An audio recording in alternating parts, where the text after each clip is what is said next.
Bonjour à tous ceux qui nous rejoignent, c'est l'heure du temps de parole et ce matin nous recevons Zamimou Ahamadi, vous êtes la représentante de Valérie Pécresse à Mayotte, vous êtes aussi conseillère départementale de Dembéni, bonjour.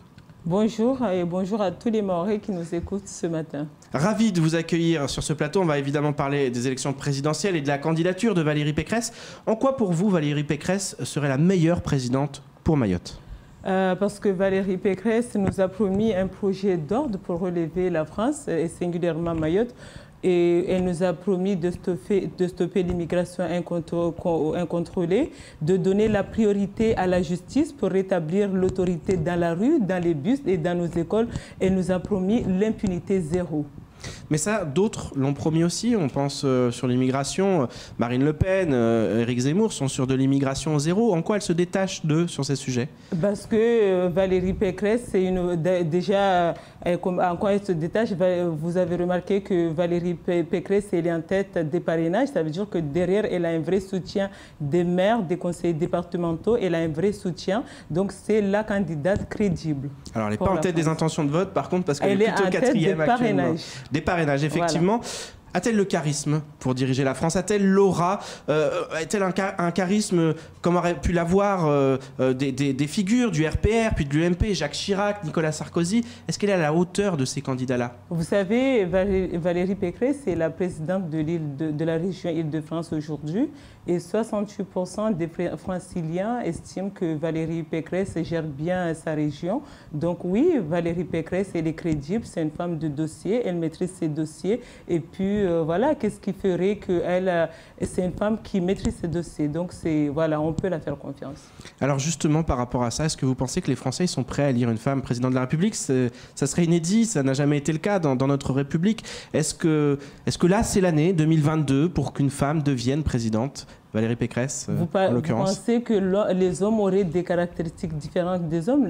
C'est une femme. Pour le moment, aucune femme n'a réussi à accéder à cette fonction, qui est la fonction la plus importante dans notre République. Est-ce que selon vous, aujourd'hui, il y a eu un changement de mentalité ?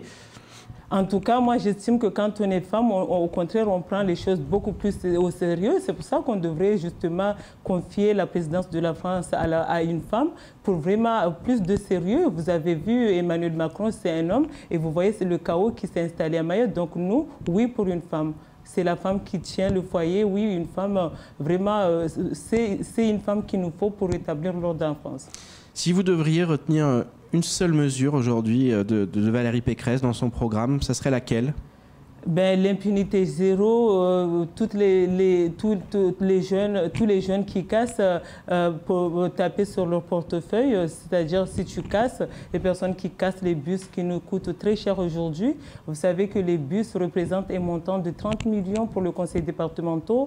On entend tous les jours des bus cassés. Au départ, c'était juste les bus, les vitres. Maintenant, c'est carrément le chauffeur qui est visé.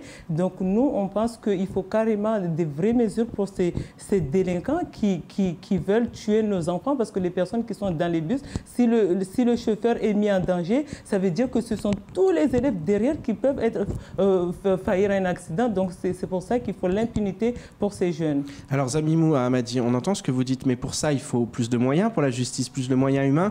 Or la droite, depuis de nombreuses années, a une tendance à réduire le nombre de fonctionnaires. Est-ce que là il n'y a pas finalement une dissonance dans le discours à droite, parce qu'il va falloir plus de moyens? On a besoin de magistrats à Mayotte. Il n'y en a pas suffisamment. Est-ce que ça fait partie du programme de Valérie Pécresse? Alors, réduire les fonctionnaires dans d'autres missions, mais mettre plus de moyens dans la justice. Justement, il a prévu de mettre 9 millions pour pouvoir embaucher des magistrats, pour vraiment pouvoir aller vite dans la décision, juger vite et efficacement. Aussi, mettre plus de moyens dans l'informatique pour pouvoir accélérer les enquêtes et pouvoir juger vite, parce que le fait de rester longtemps, le fait que les délais de justice sont longs aujourd'hui profite aux délinquants. Donc elle va vraiment mettre l'accent pour plus d'efficacité. Depuis le début de la Ve République en 1958, seuls 2 présidents ont été de gauche, François Mitterrand et François Hollande. Certains diront que Emmanuel Macron est de gauche, mais ça reste à débattre. Est-ce que la droite n'est finalement pas responsable responsable des problèmes qu'on rencontre dans le pays, mais aussi qu'on rencontre à Mayotte. En tout cas, nous, on note que ça fait déjà 10 ans qu'on a installé le chaos à Mayotte. Tous les Maoris vous le diront. On a eu d'abord la séquence de François Hollande, suivie d'Emmanuel Macron. Ce qu'on a aujourd'hui dans les rues, de ce qui se passe en Msapéré, la criminalité qui se multiplie, Mayotte n'a jamais connu ça. Donc oui, moi je pense que le retour de la droite, ça pourrait rétablir l'autorité à Mayotte et vraiment avoir une vraie justice. Lors de la départementalisation, c'est quand même le père, on le sait, c'est Nicolas Sarkozy. Aujourd'hui, on sait qu'elle a été mal préparée, cette départementalisation. Est-ce que la droite n'a pas failli à un moment donné? Et il y a peut-être eu aussi une perte d'électeurs par rapport à ça. Est-ce que vous n'avez pas le sentiment aujourd'hui qu'il y a certains Mahorais qui disent non, mais la droite, la gauche, on a eu, maintenant on va aller vers l'extrême droite, vers l'extrême gauche? On peut pas reprocher à la droite d'avoir amené la départementalisation à Mayotte, vous savez, pendant très longtemps. Son impréparation qui a été reprochée surtout. Oui, mais l'impréparation... Une sorte de coquille vide. Vous savez, en fait, au départ, il faut bien connaître l'histoire de Mayotte. Au départ, à chaque fois que les Maoris réclamaient un droit, on nous disait qu'on sous-textait le fait qu'on ne soit pas département. C'est pour ça qu'on était tellement pressés d'avoir le département. Eh bien, Sarkozy nous l'avait promis, on l'a eu. Aujourd'hui, lui, il est parti, ça fait déjà 10 ans qu'il n'est pas là. Donc, les personnes qui n'ont pas assumé leurs responsabilités, il ne faut pas qu'ils disent que c'est la faute à la départementalisation. Dans tous les cas, on est français. Donc, au contraire, la départementalisation nous donne plus de stabilité juridique pour vraiment permettre de faire bien les choses. Eh bien, pourquoi on ne les fait pas? Qu'est-ce qui différencie, selon vous, Emmanuel Macron, de Valérie Pécresse? Ce qui la différencie, c'est que nous, on se dit que la droite, c'est vraiment l'autorité. On espère qu'avec Valérie Pécresse, d'ailleurs, on espère qu'elle va venir ici le 5 et le 6. Ça sera plus ce qui se passe aujourd'hui, où on voit des jeunes partout qui empêchent les Mahorais de vivre correctement, où les frontières ne sont pas du tout sécurisées. Nous, d'ailleurs, on demande à ce qu'à Mayotte, on puisse avoir plus de moyens, les moyens Frontex, parce que Mayotte est européen. Donc, il n'y a pas de raison qu'aujourd'hui, Mayotte soit isolée. Frontex, on le rappelle, hein, c'est pour protéger les frontières, voilà, effectivement. Pour protéger nos frontières. C'est une union européenne qui permet de protéger les frontières et de s'attaquer à la lutte contre l'immigration clandestine. Exactement, pour avoir plus de moyens dans la lutte contre l'immigration clandestine, avoir plus de navires, d'effectifs pour pouvoir lutter efficacement. Et surtout, le fait de nous retrouver aujourd'hui, Mayotte, aujourd'hui, on est isolé. Comment est-ce que vous pouvez imaginer que Mayotte, aujourd'hui, Mayotte française, Mayotte européen, on se retrouve avec des séjours qui sont territorialisés, nous, avec des mineurs isolés qui nous dépassent aujourd'hui, qu'on ne peut pas envoyer ailleurs. Vous savez, en 2020, il y a eu le secrétaire d'État chargé de l'enfance et des familles qui est venu à Mayotte, André Taquet, qui nous disait que si on envoie les mineurs isolés ailleurs, ça va faire un appel d'air. Eh bien, nous, avec la Valérie Pécresse,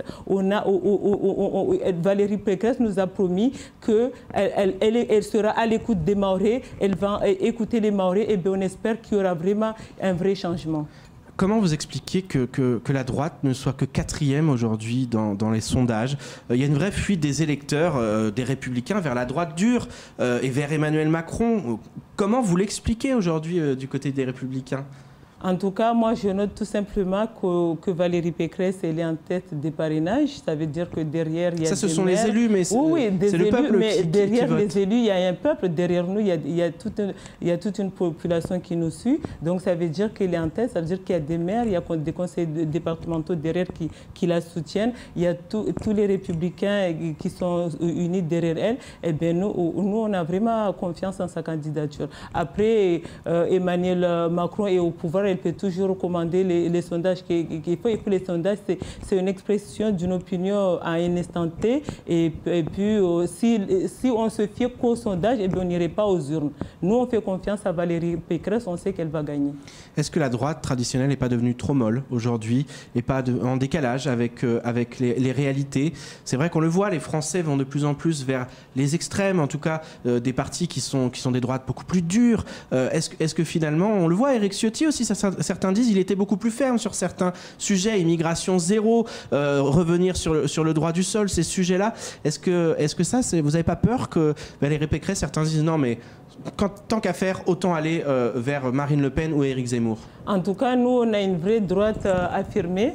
C'est une vraie droite affirmée avec les mesures de la droite. Et puis, nous, on n'ira pas vers l'extrême non plus, parce que vous savez, l'idéologie de ces partis d'extrême droite, Zemmour qui va nous demander, nous, les musulmans, de changer de nom. En tout cas, nous, on pense que la personne qui pourra rétablir à Mayotte, c'est Valérie Pécresse. Alors le spectre de François Fillon, j'allais dire, plane encore un peu sur le parti. On se souvient de ce qui s'est passé en 2017. Là, ça commence à y avoir une sorte d'ébullition en France. Il commence à y avoir des affaires qui sortent, évidemment. On l'a vu avec le candidat communiste. On le voit aussi avec Valérie Pécresse, puisque des élus écologistes l'accusent tout simplement de prise illégale d'intérêt, car elle aurait détenu des actions chez Alstom, fournisseur de matériaux pour Île-de-France Mobilité. Vous n'avez pas peur de revivre finalement le remake de François Fillon en 2017 ? Après, vous savez, quand on est candidat, tous les coups sont permis. Pour le moment, ce ne sont que des accusations, on n'a pas de preuves, il n'y a pas eu de justice. Donc pour nous, c'est un non-événement.